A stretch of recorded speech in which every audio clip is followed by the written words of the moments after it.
Shalom, devosi Ayub pasal 40 dan 41. Pasal 40 ayat 1 sampai yang ke-9, demikian firman Tuhan. Maka dari dalam badai Tuhan menjawab Ayub, "Bersiaplah engkau sebagai laki-laki, aku akan menanyai engkau dan engkau memberitahu aku. Apakah engkau hendak meniadakan pengadilanku?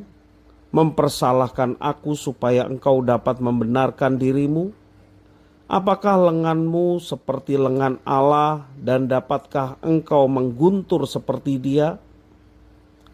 Hiasilah dirimu dengan kemegahan dan keluhuran, kenakanlah keagungan dan semarak, luapkanlah marahmu yang bergelora, amat-amatilah setiap orang yang congkak dan rendahkanlah dia. Amat-amatilah setiap orang yang congkak, tundukkanlah dia, dan hancurkanlah orang-orang fasik di tempatnya. Pendamlah mereka bersama-sama dalam debu, kurunglah mereka di tempat yang tersembunyi. Maka aku pun akan memuji engkau, karena tangan kananmu memberi engkau kemenangan." Analogi digunakan agar maksud dari nasihat didikan dan juga sebuah ajaran menjadi lebih mudah diterima. Demikian juga ketika Allah berbicara kepada Ayub di dalam Ayub pasal 40 sampai 41 ini. Dari dalam kebesarannya Tuhan menjawab Ayub. Ia ingin agar Ayub membuka matanya dan sadar bahwa tidak ada seorang pun yang dapat menyamai kuasanya. Dalam tantangannya kepada Ayub kali ini, Tuhan Allah memakai dua analogi tentang binatang. Analogi yang pertama adalah kuda Nil dalam pasal 40 ayat 10 sampai yang ke-19. Kuda Nil mungkin tidak terlihat menyeramkan, tetapi sesungguhnya kekuatannya tidak dapat diabaikan. Ekornya seperti pohon aras dan tulangnya seperti pembuluh tembaga. Ayat 11 sampai 13. Siapa yang menciptakan makhluk ini? Siapa pula yang mencukupi kebutuhannya dan yang sanggup menangkapnya? Hanya Tuhan Allah yang Maha Kuat. Analogi kedua adalah buaya.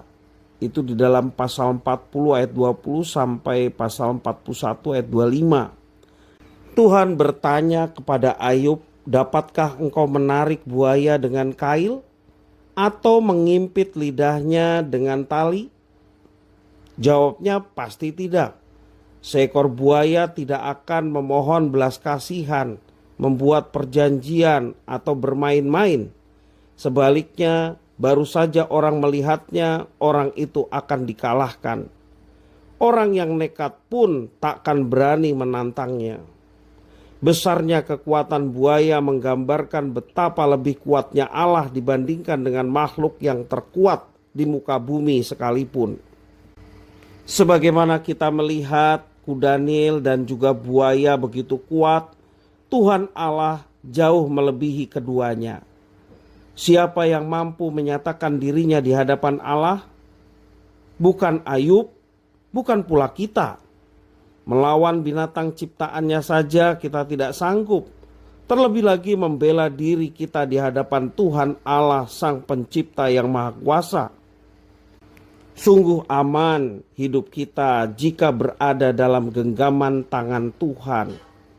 Tak ada seorang pun yang dapat menghadapinya, dan segala sesuatu yang ada di alam semesta ini adalah kepunyaannya.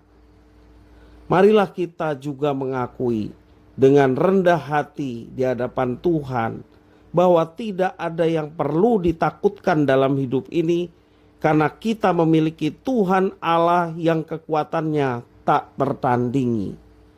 Bersyukurlah karena kita yang lemah dimiliki oleh Tuhan Allah yang berkuasa.